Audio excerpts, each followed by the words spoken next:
favorites, and I'm just like, and I'm like, Sweet Chap, so from like it was like every detail they release, I'm just like, yes, yes. It just keeps getting better.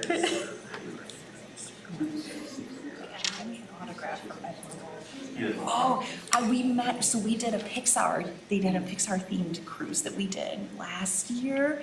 And my shirt was one of her sayings, and you got to meet her. Now at Disney, when you meet her, it's not a real face, and there it was, and she was so good. And they did like this little show where you could dress in costume, and like it was mostly kids. I mean, there were some adults, and she did the judging for it, and it was like she just stepped right out of the movie. It was so good. She's my favorite. So yes, I mean, she was like this tall, you know, so worth it. So you'll have to do a Pixar cruise if you want to meet Edna. And Sadness was also exactly as you would expect.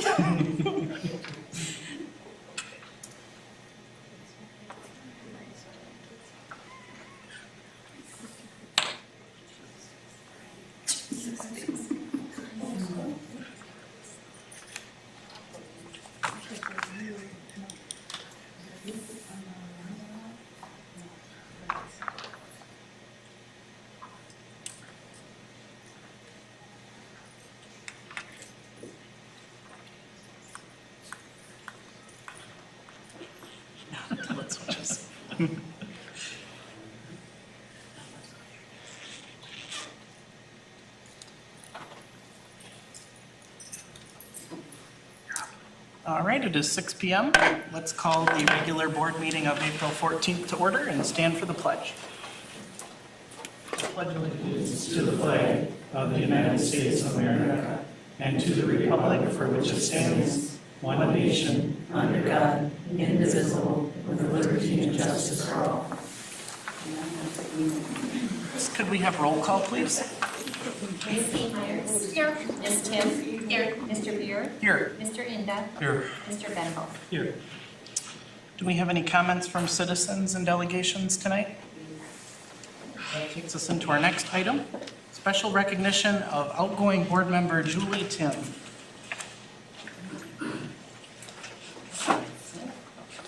Yeah, put you in the middle, Julie. Yeah, exactly. Julie Tim was elected to the Board of Education in April 2022.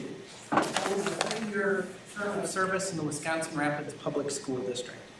During Julie's tenure on the board, she served on the Business Services Committee for all 3 years and has held the office of clerk in 2024 through 2025. When she began on the board in 2022, Julie was appointed to serve on the board WREA Negotiations Committee and has continued on this committee for all 3 years during her time on the board. In the past year, Julie was also appointed to serve on the Lincoln High School Alumni Wall of Fame Selection Committee. Thank you, Julie, for your interest in education and dedication to the students, parents, and staff of the Wisconsin Rapids School District. It's my pleasure.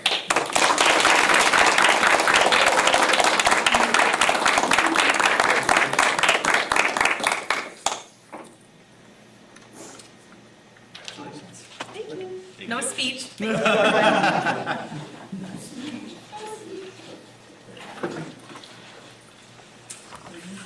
All right, our next item is the student rep report. Delaney, what's new this month? So HOSA was successful during their state conference earlier this month, as were the members of FCCLA. And then spring sports are having great beginnings for their seasons. And some upcoming events would be this Wednesday. The graduation gowns are getting distributed during RPT. And at the crack of dawn, on the 22nd and 23rd, honors breakfast is happening. And then DECA plans to bring over 30 students to nationals in Orlando, Florida, the 24th through the 30th. And the progress ends on the 25th, and the parent-teacher conferences will be on the 28th. Soon after, AP testing will begin and last for several weeks. And the musical will be May 1st through the 4th, and prom will be coming up on the 10th. Don't remember you got your musical tickets a month or two ago, so if you can attend that. You want me to do this? Perfect, yes. I'd make a motion to approve the minutes of the regular Board of Education meeting closed session of March 5th, 2025. The regular Board of Education meeting, March 10th, 2025. The special Board of Education meeting for renewal of policies on March 10th, 2025. A special Board of Education meeting for renewal of policies on April 7th, 2025. And the special Board of Education meeting closed session, April 7th, 2025. Second. Perfect, we have a motion and a second to approve the minutes. All those in favor? Aye. Aye. Opposed? The minutes stand. I don't feel like I did that correct, but next, that takes us into committee reports, and Elizabeth will be giving Ed Services this month. Thank you, Troy. Education Services Committee met on April 7th at 6 p.m. There was no public comment. We do have 4 actionable items. Would anyone like anything held out? Okay. Our first action item was ES1, which related to Start College Now and early college credit program applications. Ms. Roxanne Filtz, our Director of Teaching and Learning, presented 5 applications for students to take 4 courses through the Start College Now program at Mid-State Technical College during the fall of 2025. There were no early college credit program applications, so the committee recommends and I move to approve the 5 applications to participate in the 4 requested courses at Mid-State Technical College through the Start College Now program in the fall of the 2025-26 school year as outlined in the chart that we were presented with. ES2 relates to the district professional development plan for the 2025-2026 school year. Ms. Phillips presented the professional development day plan for the 25-26 school year. The plan was shared previously with the Quality Educator Committee, the Student Engagement Facilitators, the Curriculum Coordinator, the District Council for Instructional Improvement, and the administrative teams. Ms. Phillips explained that the district's strategic plan and professional development plan are considered by various district committees as they set their 2025-26 goals and action steps. So the committee recommends and I move to approve the 2025-2026 professional development plan as presented, Our next item, ES3, relates to the district professional development calendar for 2025-2026. Roxy presented the professional development day, the PD calendar for the 2025-2026 school year. The plan was developed with input from the Quality Educator Committee, Curriculum Coordinators, Council for Instructional Improvement Committee, and the administrative teams. The hybrid professional development days have been successful and are recommended for continuation. She noted that teachers appreciate the flexibility to perform record-keeping duties off campus on designated days while documenting hours with their respective administrator. Teachers are contracted for 190 days, 5 of which are designated for professional development. The proposed changes for PD hours, teachers may choose to work one of the 3 in-service days between August 11th to the 22nd to prepare their classroom or attend Summer Institute training on August 13th to the 14th. Teachers will receive credit for 1 PD day for completing the required district training outside of scheduled work hours. Elementary teachers will receive 2 hours toward PD for reading training. Secondary teachers will receive 2 PD hours for completing a Canvas training addressing district or building level initiatives. These changes would allow for 1 additional non-report day to be built into the schedule, and then off-campus PD days will be offered on November 26th and March 6th with half day dedicated to PD requirements and a half day for record keeping. It was noted that the planned PD days directly align with the strategic framework goals and commitments. The focus will include CISA 5's reframing behavior training as well as math and ELA audits. And the committee recommends and I move to approve the proposed professional development day calendar for the 2025-2026 school year. And then our last action item is ES4, which relates to the 7 Mindsets renewal. Mr. Steve Hepp, Director of People Services, presented a proposal to approve the renewal of 7 Mindsets social emotional learning curriculum for grades 6 through 12 for the 2025-2026 school year at a cost not to exceed $39,000 using funds from the mental health grant and the Comprehensive Coordinated Early Intervening Services Fund. The proposal includes the 7 Mindsets curriculum and their base education platform, which provides personalized learning pathways for students needing Tier 2 and Tier 3 intervention support. The committee recommends and I move to approve the proposal renewal of 7 mindsets for the 2025-2026 school year at a cost of $39,000 and to be paid for through the Health Grant and Comprehensive Coordinated Early Intervening Services funds. I have a motion and a second to approve items ES1 through ES4. All those in favor? Aye. Aye. Opposed? The items carry. Okay, and then that brought us to our updates, which we had 4 of. The first one was the Educator Effectiveness Grant. And Ms. Fields presented, or indicated that the 24-25 Educator Effectiveness Platform Frontline cost is $32,200 and will be fully covered with Educator Effectiveness Grant funds. The funds received from the state is $25 per teacher, which covers the total amount of the Educator Effectiveness Frontline program. Our second update related to student travel. Lincoln High School's DECA has 26 competitors advancing to the International Career Development Conference, IECDC, in Orlando, Florida, on April 24th through the 30th. Additionally, 4 students will attend the Thrive Leadership Academy Conference. The LHS chapter was also recognized as the 2025 Diamond Dash Champions and the top donator to Muscular Dystrophy Association and Polar Plunge by raising over $22,000. 30 students, 1 advisor, 1 administrator, and 1 parent chaperone will be attending the event. LHS DECA fundraisers, the Wolf Den, and CTE Technical Incentive Grant money will be paying for the trip. So lots of great things at Lincoln High School. And then we moved into the middle school FBLA honors. RAMS FBLA has 6 competitors advancing to the National Leadership Conference in Anaheim, California on June 28th through July 3rd. The chapter also received the honor of the 2nd place outstanding chapter in the state and the 2nd largest chapter in the state. 6 students, 1 advisor, and 2 parents will be attending the event. The cost of $1,005 per student will be paid from fundraising efforts, school funds, and parent contributions. So also some really wonderful things going on at RAMS.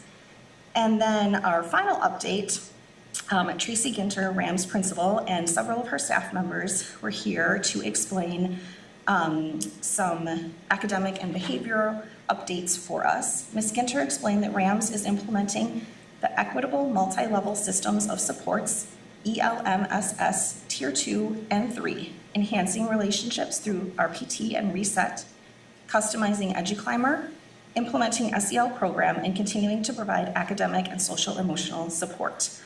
Ms. Ginter stated the goals for RAMS are to increase communication and engagement amongst various stakeholders and focus on the well-being and development of the whole child.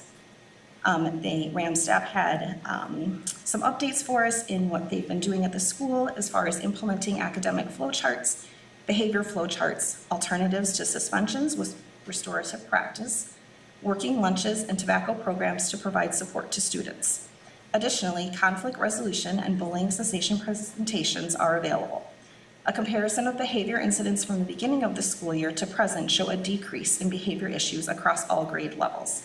The committee thanked the RAMS support for their continued work to provide a safe environment for students. And then we had some future agenda items that are coming up in May and June, and we adjourned the meeting at 6:56. So with that, I would submit the balance of the Educational Services Committee report for approval. I have a motion and a second to submit the Ed Services Committee meeting minutes of April 7th for approval. All those in favor? Aye. Opposed? Minutes carry. Thank you, Elizabeth. Next, we transition to business services. John, it's you. Thank you. Business Services met on Monday, April 7th. Our meeting was called to order at 6:58, and we did not have any public comment. Out of our meeting, we had 3 consent agenda items. Does anybody want to say anything to talk about? Okay, not hearing that. The first one is BS1, which is our 2025-26 Trade House application selection.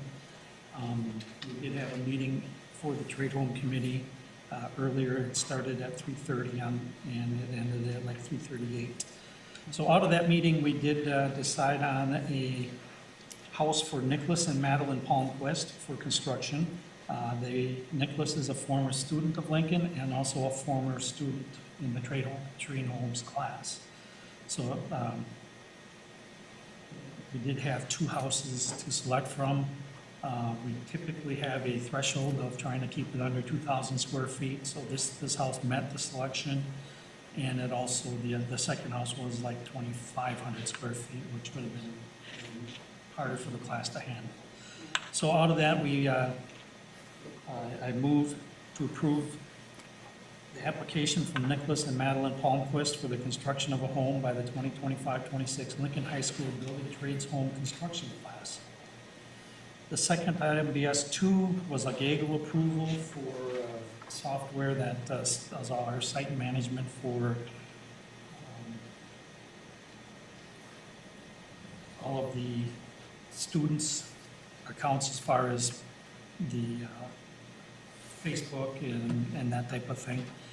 Basically all of the public access, so that if there's anything said or anything that comes across, it is reported to the administration team, and they can try to fix it before it becomes a problem, or be aware of it before it becomes a problem. So the committee moves, and I recommend to approve entering a 3-year contract with Gaggle to purchase the Gaggle Safety Management Suite and Google Drive archiving for a total cost of $68,675, which will be funded with the 2025-26 technology budget. And then the last item is some more of the BenQ flat screen TVs.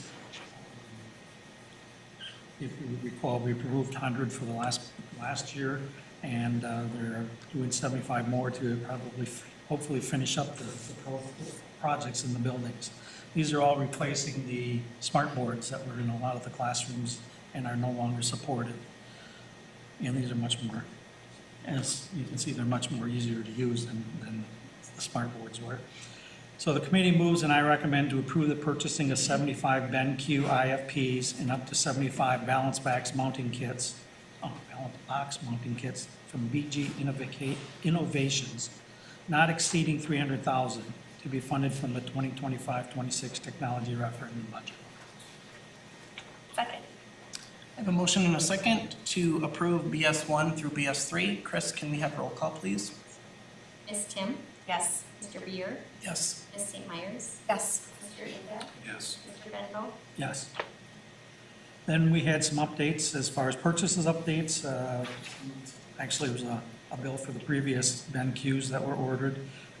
We don't order all 100 at once, or they don't, all 100 aren't shipped here at once. He orders 10 to 15 at a time so that they have the time to do it, because we have no storage for them. They're huge, huge boxes, and there's just no spot to put them all. And that way we also, the warranties follow each other as far as when they get to 10, those warranties start, rather than buying 100 and the warranties start on that day, and you may not install them for 90 to 180 days later. So that's why the purchases are in the smaller blocks. We have playground payment updates, some software that's been approved, and then my favorite is the school district copy paper. We did have some two donations. Again, Rapids Raptors donated $2,500 to the Quadplex, and then he had $4,810 from multiple donors for the Children Theater donations. We had future items will be the public open house for this year's trade home, which is at 5321 Washington Street. The public will be able to view it on May 28th from 5 p.m. to 7 p.m. And then school board tours on June 2nd at 4:30.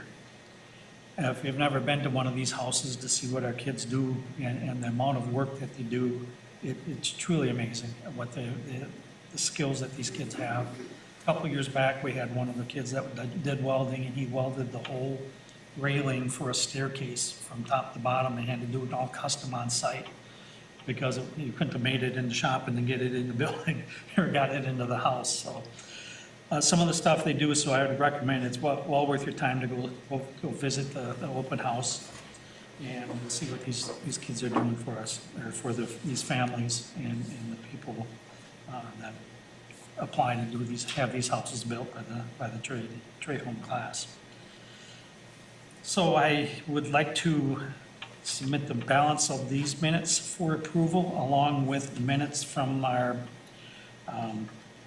April 7th trade home meeting, and minutes from the trade hall meeting at 3:30. Second. I have a motion and a second to submit the balance of the minutes. All those in favor? Aye. Opposed? The minutes stand.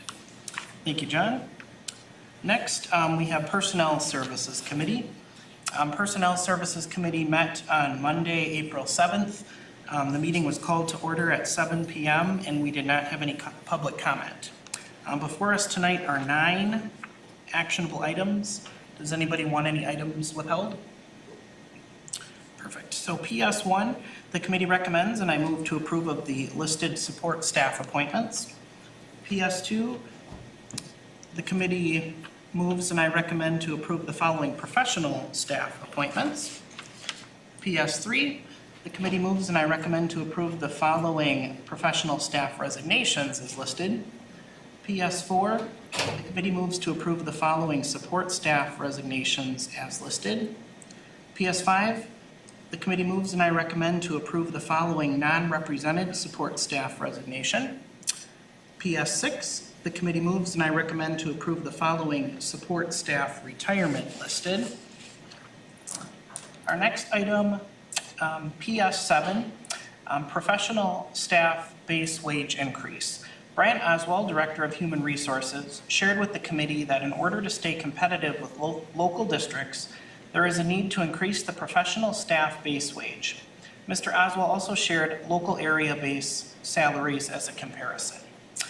With that, the committee moves and I recommend to approve the professional staff base wage increase for starting teachers with no experience to $47,000 and an increase for starting teachers with no experience who hold a master's degree to $52,000, effective for the 2025-26 school year.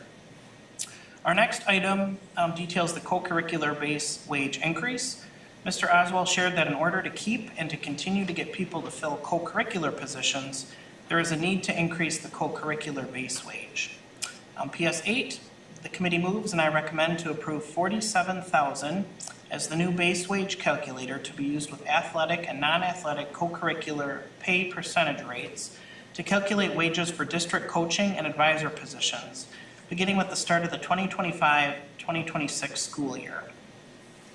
Our next item, Mr. Oswald shared with the committee that Grove Elementary had multiple students with special education needs transfer into their building during the 24-25 school year. This has led to an increase in the caseloads of the Grove special ed teachers. This surge has stretched the current staff's ability to deliver individualized and effective support to all students and their caseloads. The committee moves and I recommend to approve the addition of a 1.0 FTE special ed teacher at Grove Elementary School for the 25-26 school year. Second. Perfect. I have a motion and a second to approve PS1 through PS9. All those in favor? Aye. Opposed? The items carried. The committee did have a update and report before us detailing the proposed changes to the hourly wage scale. Mr. Oswald provided the committee with an overview of the background leading to the proposed changes to the hourly wage scale.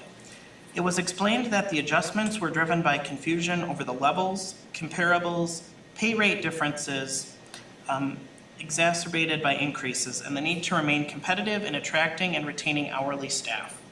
The committee did not provide any suggested changes. And finally, the committee was informed that administration will bring the proposal to the board for approval in May 2025. With that, I move to the meeting was adjourned at 7:26 p.m. and I move to approve the balance of the April 7th Personnel Services Committee minutes. With a motion and a second of those minutes, the minutes of the April 7th committee stand. All right, our next item is in Lincoln High School. All those in favor? Oh, yes. All those in favor of the minutes of the Personnel Services Committee? Aye. Opposed? There. The meeting minutes stand. So I'm going to call on the Lincoln High School staff. The board had requested information regarding vaping as well as student searches at Lincoln. So I'm going to get that up as they come up.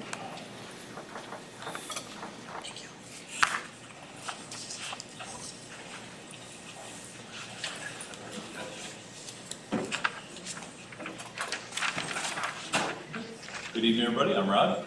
I'm Ashley. Jack? Kelly. Okay, so we were asked to share about how we've conducted searches and the vaping situation at Lincoln High School. As we present, if there's any questions, I don't know what everybody's level of familiarity with the vaping situation in our country or our society is, so feel free to jump in, ask questions as we go. All right, cool transitions. Okay, so quick overview. I did a little bit of research to prepare for this. Obviously, I've been in education for 20 years, and I've seen this issue become more and more prevalent. But just for everybody's awareness, vaping became legal in this country in 2006, started in other countries a little sooner than that, and it quickly took off. Recent numbers are about $20 billion a year in sale. For context, that's about the same level of business the NFL does. So vaping is a lucrative business in this country. The appeal of vapes in originally, if you remember when these first came out, was that they would help people to get off of the addiction to smoking. That's still the argument that companies make. The flavors available, however, contribute to a rise in the market for very young people. And as you can see on the right, these are self-reported people that do vape. And this is daily vaping. So we look at pushing 20% for young people. So they're not stopping smoking, these people are starting vaping based on the flavors we'll show later from this industry. Also, what we've seen a lot, and we're going to show more later, is that vaping devices are compatible with THC. And so the idea of, I don't know, when you were younger, how hard it was to do drugs in school is something that you could caught very easily with. Now a cartridge and a vaping device can lead to students that are smoking THC in school, which is obviously going to be very hard for them to be learning in that case. So they've also gotten a lot less expensive. It used to be that vaping devices were a commodity. They're $40 each. You can get them online pretty easily. And you can get them at many locations here in Rapids. You drive down 8th Street, you can see how easy it is to find vape shops. They're pretty prevalent. The pods for refilling them are about $5 each, and they last for a couple days depending on how often they get hit. So if you can get a lot out of one pod for $5. Young people get them from friends, they get them from unethical merchants. We have students that are in our FACT group that shared with us that last summer they were sent by the Wisconsin Rapids Police Department into vape shops to try to buy vapes. These were outgoing 8th graders, incoming freshmen, and about a third of the time they were sold vapes right out front. So it's not that hard for them to get it. They're sending them again this month to do the same thing. Because I don't know, Officer Olivares, if the police department then fines them for doing that, or if we're just trying to collect data. I don't know how aware you are of that, but at least they're trying to be aware of how often the merchants are just selling them. But even if they didn't sell them, if they sell them to older students, then they're out in the market. So. Online verification, I tried to buy them as a result of just preparing this presentation, so I'm like, I'm just curious. Amazon doesn't sell them, but many websites look just like Amazon do, and you have to say you're 21. You just click a button. Once you say you're 21, there's no way to verify you just say it. So some charts, tried to find the most recent data I could from good sources. So the one on the left is from the CDC, and you can see that if you remember, smoking used to be very prevalent in our society. It started to decline quite a bit, but now we're looking at 8% of middle school and high school students using any tobacco product, and the one they're using the most is e-cigarettes by far. Nicotine pouches are a rising concern as well, and then cigarettes down at 1.4%, so it's not super common. The trends over on the right, take a minute to digest that one, but you can see, I'll actually go over to point it out. Overall tobacco use, the trend here was that it is declining. It did have a spike, and that's just a little bit before and during COVID of young people that were using tobacco. You can see cigarette smoking is way down from what it used to be. It's the vaping that's filled that gap. The other thing I want to point out on this trend that we've probably seen in the news a few times, that vaping overall has been declining the last few years. That's not what we've noticed at Lincoln High School yet, but we do hope to soon. But the far right of that, you can see it has been declining. Give you an idea what they look like and how they've evolved. So when they first came out, and I don't remember this, and you guys saw these more in schools too, but the cigarette look-alike ones, I didn't get actually to see those. But we do see some of the pens, the ones towards the middle, and the mods towards the right, those are the ones we're seeing a lot more of. And the size of those matters, because that's what's bugging my head right there. Because the size of those is what's clogging our pipes up. And then the pod-based ones on the right, we're seeing a lot too. If you look at the flavors over on the right, you can tell who those are marketed towards, right? We've seen more than that. I don't know the flavors you've seen or not, but they're all fruity stuff. Officer Pilon said he found one at Rams that had a video game on it. I think it's Pac-Man on the actual line.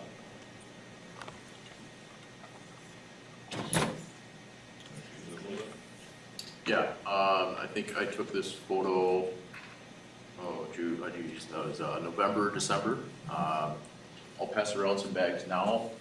you can kind of just pass them through. I just request that you don't open them.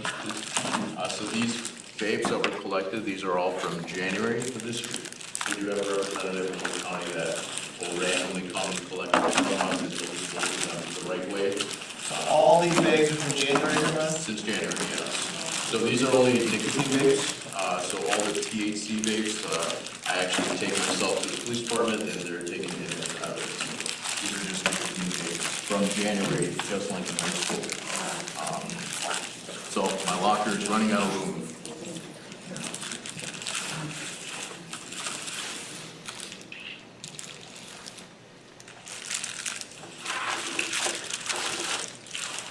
Obviously, very, very common, yeah. They're not light either. No. There is one vape there that actually came on it, I think it's Tetris. So, yeah.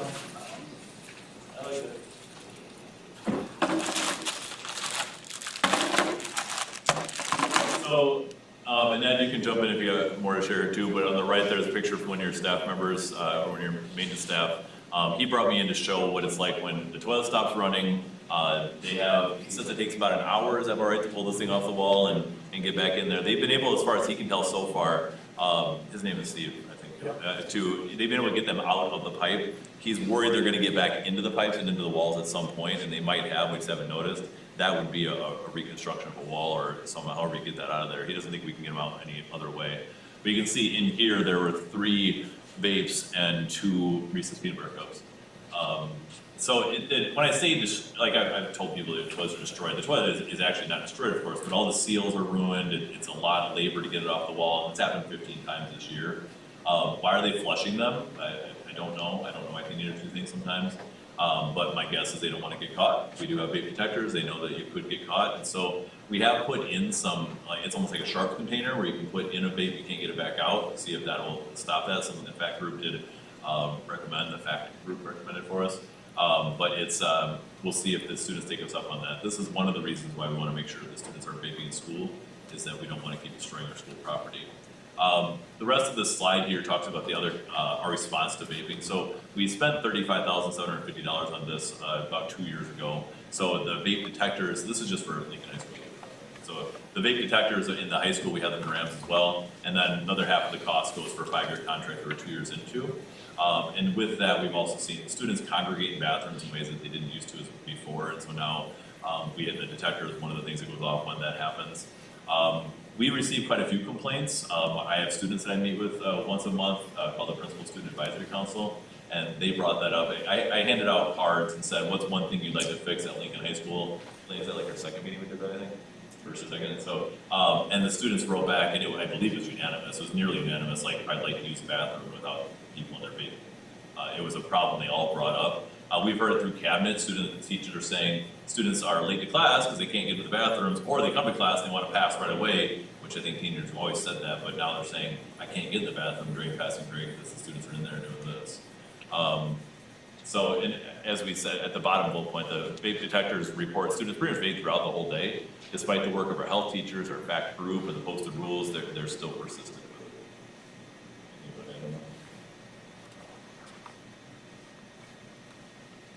Here's some data.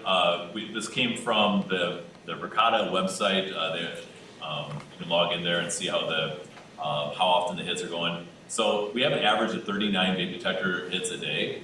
If you think about a school of 1,400 students, you can see it's still not, probably like most students are still not vaping, especially if you consider that students might be vaping more than once. You can see the rise and fall, so before school, middle of the day, and end of the day. And this is the data that we use to try to find out where students are vaping if you're ready for them when they do it. Most of the hits, and you see that top right, are in the male bathroom, but not all of them. By the main office, which is most commonly used bathroom in the school, is also the most common place for vaping. There also, we get vape kits for community events too, when we have guests in the building for sporting events or YWCA or YMCA, that kind of stuff. So we had a continued concern for student safety. This stuff is not good for them, and then it's spreading that more kids are getting addicted to it as well. Concerns from our students, the cost of the maintenance, so we want to use our data to go after the places and the times when students are vaping. We got a new lawn, which I think you're going to get to see. We planned some ways to respond against this.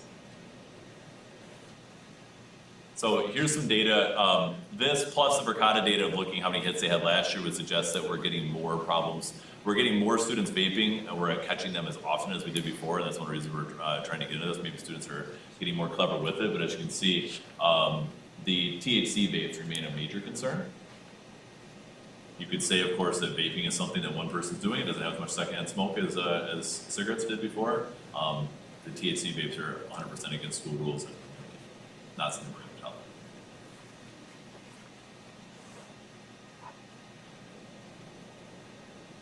All right, so Officer Oliveras, Officer Oliveras and I are going to walk through kind of what a search might look like, along with like how we do that. So what happens is an administrator informs the student why they're there. Then, for instance, the vape detector went off. We clearly explain to them like they're given that opportunity to be honest as to what happened. I then inform, or any of the other administrators inform the student that they're going to then be searched by Officer Oliveras, and then Officer Oliveras kind of takes over and provides that student with very specific directions on what they need to do. So the next part of this, one of the concerns that was brought up, or we wanted to provide clarity for, is on March 19th, we had previously heard about some other schools doing a targeted approach on vaping in specific bathrooms. So at those, we evaluated our data in Verkada. We figured out which bathrooms were kind of being hit the most. We as an admin team and Officer Oliveras waited in a nearby classroom or an office, and during passing time is when the most of our hits take place. But it's very difficult at times to figure out when you have 15, 20 kids potentially in a bathroom who is the carrier of that vape, who's using that vape when there's so many students in there. So what we did is when that vape detector went off, administrators went into the bathroom.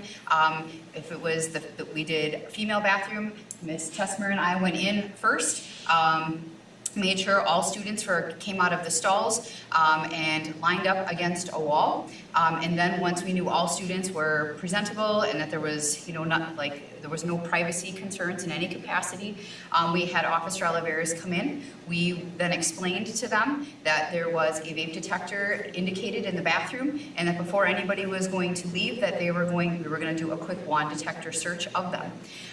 That day, we did 6 bathrooms like that, and 5 of the 6 bathrooms we were able to find vapes, including 1 THC vape doing this targeted approach. We did notify all parents, letting them know that this is what had happened during the day. Our goal, most parents were very actually appreciative when I spoke to them on the phone. They were thankful that we were doing something to try and solve the problem. Students in those bathroom spaces were even thankful when they left, that they were like, I'm totally fine with this. Like, if we can get this to stop, they were thankful that we were doing something more to get this to stop so they can come in and use those spaces. We knew that it was probably going to come with some hiccups, but our admin team met multiple times prior to that, had some plans figured out for how we would respond to parents who maybe were concerned, how would we communicate. We learned things along the way throughout the day, making sure when we do this again, how we would do it differently, just like with any other planning and organizing when you do something for the first time. When we do a search, we're gonna demonstrate for you guys like how we do a search. Would it be easier if we just went in the middle of this little U shape for you guys? Sure. Okay, perfect. So Ms. Tessmer is going to be the student who is suspected of vaping. So if I have a student that I notice that our Verkada vape detectors go off, what I do is I go then on the cameras and I see who went into that bathroom at that time that those vape detectors were going off. For this demonstration, we're going to assume that Ms. Tessmer was the only student that went in that bathroom at that time. I will have her escorted down to the office by one of our security aides. I will not just have the student come down by themselves, because for all obvious reasons, if they think they're going to call down to the office, they're going to ditch their vape, and the goal is to get them to not have their vape anymore. So I will have one of my fantastic security aides bring Ms. Tessmer down. I will bring her into Officer Oliveras' office. I will explain to her, I will say, Ms. Tessmer, or Ashley, today you're down here because a vape detector indicated that there was high levels of vaping going on in the bathroom at 12:30, and I will usually and always tell them specifically which bathroom and the time. So this way it is all documented that we're not, it's very specific, the cameras line up with the vape detector indicators. I will say at 12:30 in the front bathroom. You were the only student that came in the bathroom at that time. Were you vaping? I was not. Do you have any vapes on you, or do you have anything you shouldn't have at school? Definitely not. Nothing on me. Nothing on you. Okay, well, what I am going to do is I am going to ask Officer Oliveras to search you. Once I ask Officer Oliveras to search her, he then kind of takes over the entire situation. If the student has any other belongings on them, such as like their Chromebook or a pencil case or whatever, while he's doing his thing, I will just kind of take care of and check through that stuff. Hello, Bachelor. How's your day going today? It's good. How about you? Great. Thank you for being so cooperative. So this is, so what here is requesting that I search you. I just want to make sure that you are fully aware of what's going on. If you have a nicotine vape on you and you hand it over to the school, you will not receive a citation from me. You'll actually receive the opportunity to go through an online vaping course that goes over the negative effects of vaping. Are you sure you don't have anything on you? I don't have anything on me. I appreciate your honesty. What I'm going to ask you to do is step right here on this lovely X that I always have in my office. Do you see this little beautiful item here? This is my body camera. What I'm going to do is ask you to say your first and last name out loud to the camera. Ashley Tessmer. Perfect. Can you separate your feet, please? Arms out wide like an airplane. And look to your left. Do you have anything on you that's going to hurt me, cut me, or poke me? I do not. Perfect. So what I'm going to do now is use my metal detector and see if I get any indication. Well, just your AirPods? Definitely. This does not look like AirPods, Oh, actually. it's not mine. I didn't know I had it on me. I didn't know. Okay. So we'll go ahead and continue. Okay. If you want to take a step to your left, you can use this table here for balance. What I'm going to ask you to do is raise your right foot back, bend your knee. It's almost like you knew what I was going to ask. Remove your shoe. Oh, that's not mine either. Okay. And we'll go ahead and continue through. So what happens is once we find our different vapes, the different vapes, and I'll kind of segue this right into Ms. Tessmer and Mr. Smalley, but the different types of vapes that are found determine the types of consequences that a student might receive within in the next phase of this. As Kelly said, what happens is determine if it's a THC vape or if it's a nicotine vape. So it depends on what type of vaping device is recovered. For a nicotine vape, the first offense, as Officer Oliveira said, the student does not get referred for a citation for the first offense. From the school side, they have to complete an educational course. The school leadership team has been using this educational course for the last 5 years, or some type of educational course. One that they're currently using has been going on for the last 2 years. They will also lose their privileges for 15 days. From there, if they continue to bring vapes to school and they get caught, the second, third, and fourth offenses, the school consequences continue to become more severe. Would would that be a code violation? Yes, So first offense is a code yes, violation? absolutely. Good question. It's a violation of WIA substance. Yep, 100%. Then for the second offenser on, Officer Oliveira would be referring them for a referral. All right, if it is a THC vape, the student, Officer Oliveras will test that. We'll find out if it is positive for THC, and they will be suspended out of school for 5 days. There's also an educational vaping course that we make them do in that case. They can meet with their school counselor. It's recommended that they meet with their school counselor. But in addition to that, because they had drugs on school property, we will also have them complete a conditional reentry hearing or a pre-expulsion.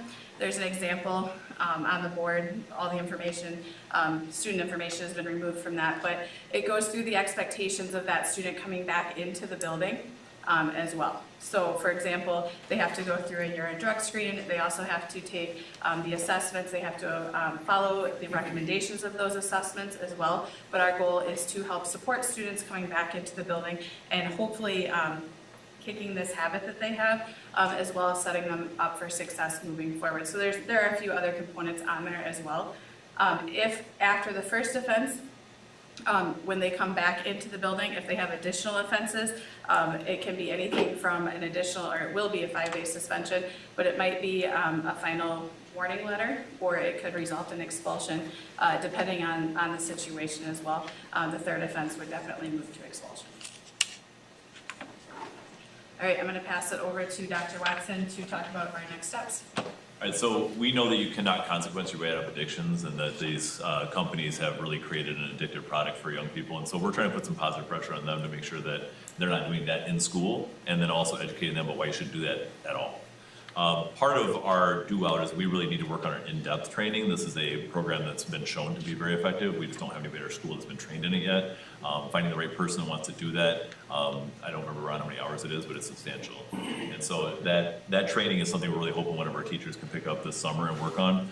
We do have some new teachers come on board that I think will be a good fit for that. And then making sure that that program, which is a youth cessation, but also like health benefit education, there's all kinds of things that are pieces of it. I was playing around the website today. It's pretty amazing stuff. So I want to work harder on that. Our FACT group, led by Mrs. Ebalski as the advisor, and then Mrs. Perry at the school as the assistant, is excellent. It's just not very big.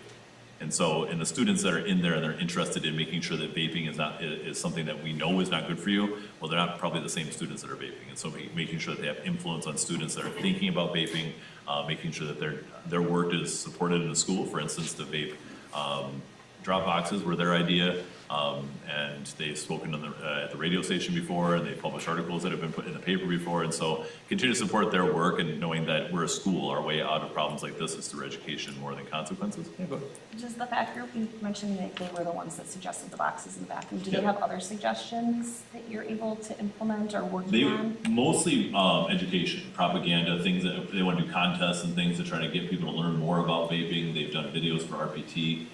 So mostly it's about ways that we can make sure more and more people know about the negative side effects of this addictive product. They were interested in our policies when they found that we don't suspend for the first offense for vaping. That was one thing they want to make sure we don't do, because their group has pushed for that alternative suspension language. But yeah, and I think making sure that I or other people in the admin team meet with them occasionally to find out, as they're in their network and we're going to their conferences, that they have access to us too. And so that's education. Like I said, it's a school. We have a lot of students that are, like, obviously you have to take health when you're early in education, and then a lot of students taking other health classes. There's lots of ways to learn about why these things are bad for you. We want them to know that before they get out of school. I think you guys know how prevalent this is in society, even after people do get out of school. I had National Guard duty this weekend. All my soldiers were vaping, so it's very, very common stuff. Enforcement. So even if we tell them they can't do it, even if we educate them on not doing it, some students still are gonna break the rules. As you see, that's happening about 40 times a day at our school. And so we're gonna use our vape detectors. We bought them for a reason. If we see that these things are going off, we're gonna address them, especially if it's people in situations we can address them easily. Sometimes we report it through Stop It. Students don't want kids vaping in school, so they will report it out through Stop It, and then we'll investigate that way. That's not an easy way to find who's doing it, but it does give us another angle. Targeted supervision is something that other principals have seen. So if you know that the kids are vaping at this bathroom at this time, then you're not doing a whole day attack. We're just going to be ready at that bathroom when the kids are vaping there, and making sure that you're addressing that. And then consequences and reteaching. Always in school, we're going to have consequences to get your attention, but the consequence in school goes along with reteaching. Right? And then I put the vapor stools in there to make sure I didn't forget to bring it up, that we have those in 2 bathrooms to see how those go. Got your fingers crossed, right, Ed? So, what questions? You're talking about the bathroom searches, are those happening only when vape sensors are going off, or are those, like, you're going in kind of hoping to, the first one, the only one? Only Okay. one, yeah. Thank you. Hi. So earlier in the slideshow, I didn't know when to raise my hand for this. So it said somebody law enforcement referral. What is that?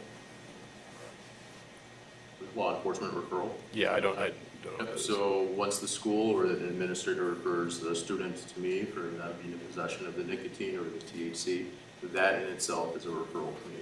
So now they refer it to law enforcement for me to decide, am I going to issue the student a citation for being in possession of the nicotine? Or if it's THC, I then send also a referral to Wood County Human Services for the possession of THC. All right, thanks. Other questions? So if you're unfamiliar with FACT, FACT stands for Fight Against Corporate Tobacco. We've had a pretty prevalent FACT group at Rams for many, many years. Mrs. Dabalski does a great job leading that group, and she is assisting and leading a group at Lincoln this year, as Dr. Watson stated, with some help there. It is an issue that we continue to tackle. I mean, that's since January, and that's a lot. And you saw up there, I think, 23 students with THC so far this year at Lincoln. 24 now. So that's a significant number of students as well, because it's really easy access, and we don't want students, under the influence at school. And sometimes we've had multiple ambulance calls because a student will take a hit off of THC and they don't know how it responds to them. It might be their first time, and that obviously leads to some difficult situations as well, because then we respond and the student is incapacitated and we don't know why they're incapacitated. So it's a difficult situation, and we just would encourage as much education in stopping of vaping as much as possible, especially the THC vapes. So I hope you found this informative tonight on your background as board members and those that are watching in the public as well. Very much so, thank you. Thank you all. Thanks, everybody. I have one question. Yeah. I think it's probably more, Yeah. so our student handbook does list, like the Lincoln handbook lists where searches can happen, and it does not list the bathroom. Is that something that we need to change if those are gonna be happening? It's actually, I was over at Lincoln this afternoon, they had their cabinet meeting, so you'll get handbooks in May for your approval, and restrooms will be listed as one of the areas. In addition, there'll be some clarification. Dr. Watson talked about it, but it wasn't a long part. Nicotine pouches, or Zens, are becoming another major aspect of nicotine use by students. We frequently see those like in the bottom of urinals. And so you'll also see that more specifically laid out, because right now the handbook, I think, talks more tobacco than it does nicotine. So you'll see some of the verbiage changes from me as well. Thank you for the presentation. This answered a lot of my questions, so thank you. All right, thank you. Thank you. If you think of more questions, feel free to send us an email. Thank you very much. Very informative update. Before you yelled at.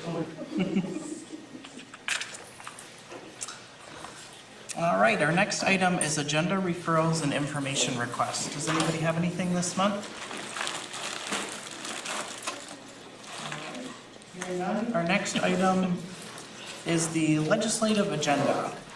Just a couple things to take a look at this month happening outside of Madison in terms of legislation.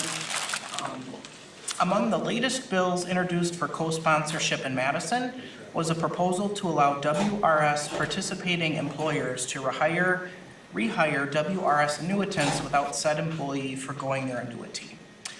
This was introduced by Representative Robert Whitkey, Joel Kitchens, Jesse Rodriguez, and in the upper chamber, Senator Howard Markline. This bill introduced would allow an annuitant to not suspend their annuity for up to 60 months. It would also require WRS participating employers to pay into the Department of Employee Trust Funds an amount equal to what the annuitant would have contributed had they not suspended their annuity. The bill would retain the current law 75-day break-in service requirement before a required employee can return to work. This proposal is identical to legislation that was introduced late in the last legislative session that ultimately did not pass. However, certain legislators that have objected to its passage in the past have not returned to the legislature, and this provides new optimism, and potential opportunity for better chances this session. So that is looking at that draft bill circulating out of March 18th in Madison. Our next item is pertaining to, and I know I mentioned this briefly last month, but the Joint Committee on Finance, which is co-chaired by Senator Howard Markline and Representative Mark Boren, have announced public hearings on the governor's 2025-27 state budget proposal to be held across the state in April. 2 hearings have already been held and are behind us, Kaukauna and West Allis. The second round of hearings are upcoming, Hayward, April 28th, and Wausau, April 29th. All hearings are streamed on Wisconsin Eye, if interested but not able to partake in person.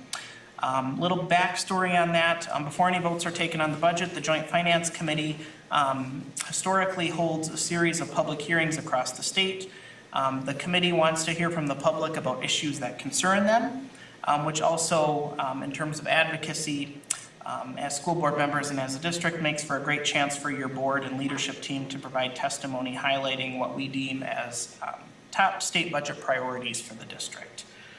Additional information on these hearings, as well as tips for preparing and testifying, are included on the legislative blog in expanded detail. The next item to take a look at this month, looking at a calendar, was on March 28th.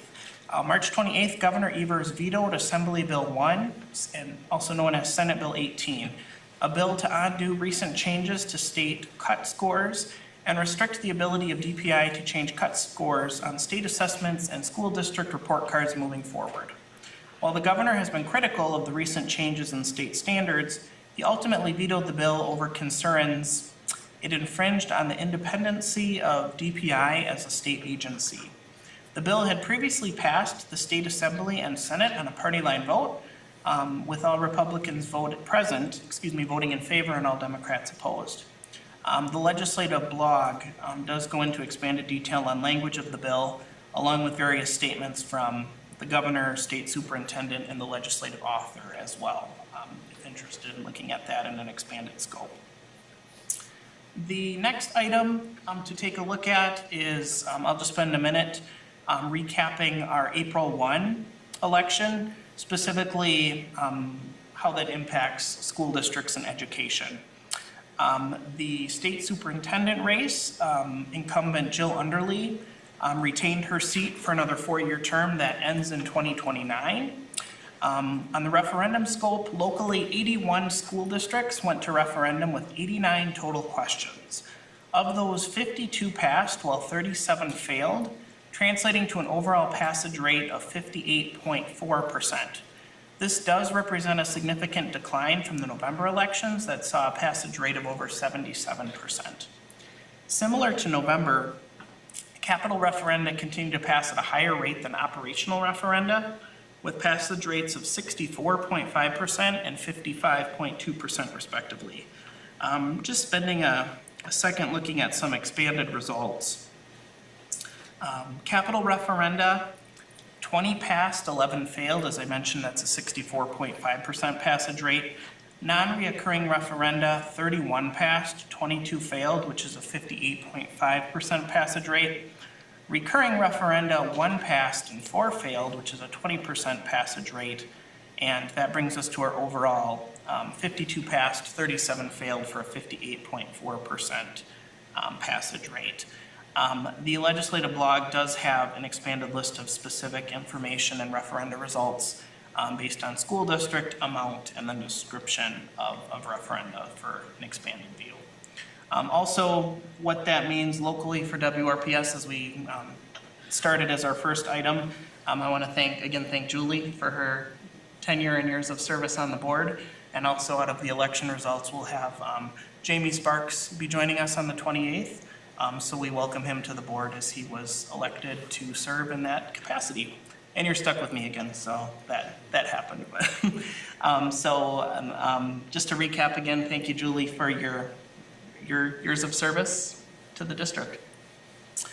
Our next item,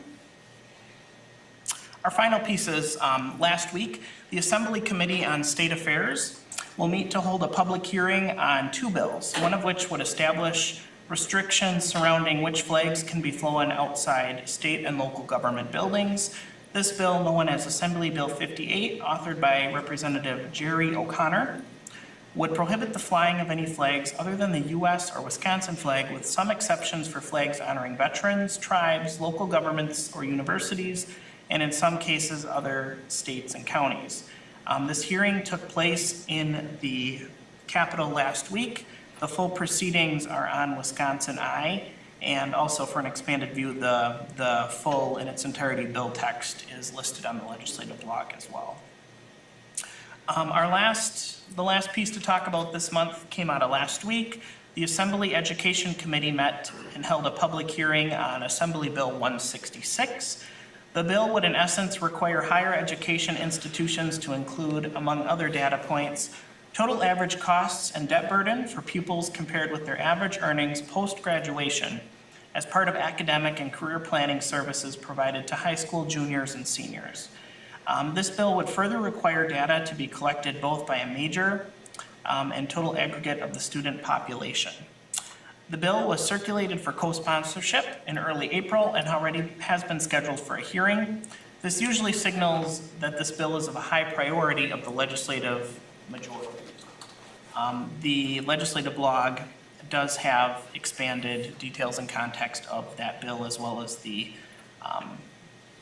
Legislative Bureau analysis on that bill as well. And that is it. I wanted to keep things stateside this month for sake of time, but that will take us to May.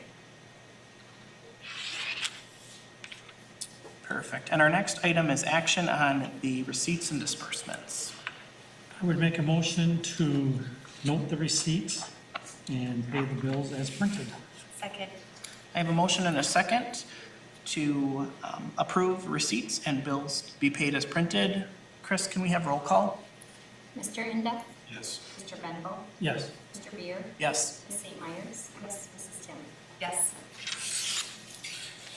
Perfect. Now moving to new business. Our first item, possible action on employee appointments, resignations, and retirement requests. Brian?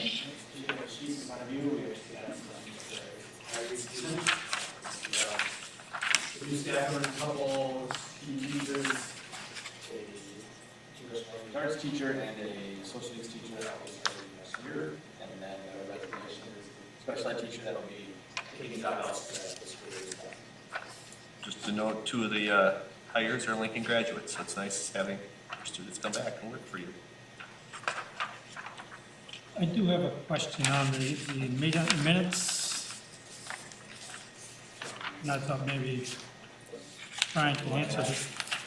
Jacob and Scout were added to this copy, but they weren't on the original minutes? Was that a misprint on the original? To your meeting? Yes. Okay. Thank you. Perfect. I would entertain, if nothing further on that first piece, Brian, I would entertain a motion. So moved. I have a, Or do you need me to say? You there want we me go. to- Yeah, I will. You want just the professional staff appointment first? Yes. Yeah. All right, I'll make a motion to approve the 4 listed professional staff appointments. Perfect. And I had a second prior. I have a motion and a second to approve the listed professional staff appointments. All those in favor? Aye. Opposed? The appointments carry. Our next piece is 1 resignation listed here tonight. I'll make a motion to approve the 1 professional staff resignation. Second. I have a motion and a second to recommend approval of a listed professional staff resignation. All those in favor? Aye. Opposed? The item carries. Our next item under new business is discussion and possible action to approve a resolution authorizing the transfer of funds, the establishment of an escrow account with respect to the defeasance of certain of general obligation bonds, Series 2021, dated August 2nd, 2021, and attachment A for reference. As you're well aware, we are good financial stewards of district dollars, and when we can try to save money in the long run, we will attempt to do so. So I'm going to turn it over to Aaron to kind of explain. Some of you on the board have understood it defeasance, others are new. So Aaron, do you want to? Yes, and since I've been here, we've been doing this every year, every previous year, guys. So, overall, if you look at the sheet that I provided you, there's kind of in the center, you can see 2 locked-in areas where we identified 4 specific years. Years 2031 through years 2034. So we have before defeasance and after defeasance. And overall, with those reductions, those 4 years, we're defeasing $3,915,000 of debt, meaning that's principal that's being removed from our balance sheets, and it's going to be put into those funds or those payments are going to be put into an escrow account. The associated bank oversees that escrow account. And if you look at that, when we've targeted, we're trying to make a really smooth debt payment. Instead of going out to the furthest maturities and paying those off first, we're just smoothing things for with our annual principal payment is $750,000. And we're continuing going forward with that number. So that way, you don't get the up and down in regards to the annual debt payment. So that's where we're at. One thing I would like to point out is that after defeasance, we get down to the total amount that's still owed, it states $16,835,000, or $16,835,000. One thing I'd like to point out is the very top one, in 2005, principal, that has already been paid. That was paid in the month of earlier this month. So really that amount is $15,985,000. So I think it wasn't too many years ago, we had this debt issue of $34 million. We paid over half of it off already, so that's how quickly things are going. When we paid the regular principal and interest payment, and then we add an additional $4 million in a given year, you really couldn't pay off a lot of that. So that's where we're at. In the bottom, kind of on the bottom to the right, you see the net debt service savings, $587,156 by doing this. We're reducing the future savings and not having to pay additional interest payments. And then the goal for the box below that, where we receive an additional, by doing this, we're receiving an additional state aid next year, so we'll help lower down, we'll have that much more state aid payment. And that's estimated to be $1,254,295. So between those two, it's fiscally advantageous for us to do that by a little more than $1.8 million. So by this action tonight, you're saving the taxpayers of the community almost $550,000 in interest and increasing our state aid, which will hopefully impact our mill rate next year by about 1.25. We're very lucky to have such a comprehensive person in charge of all this.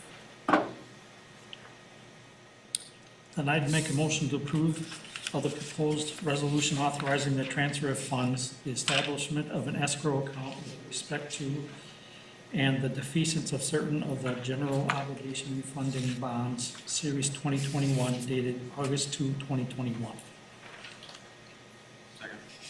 I have a motion and a second to approve the proposed resolution authorizing the transfer of funds, the establishment of an escrow account with respect to, and the defeasance of certain general obligation refunding bonds, Series 2021, dated August 2nd, 2021.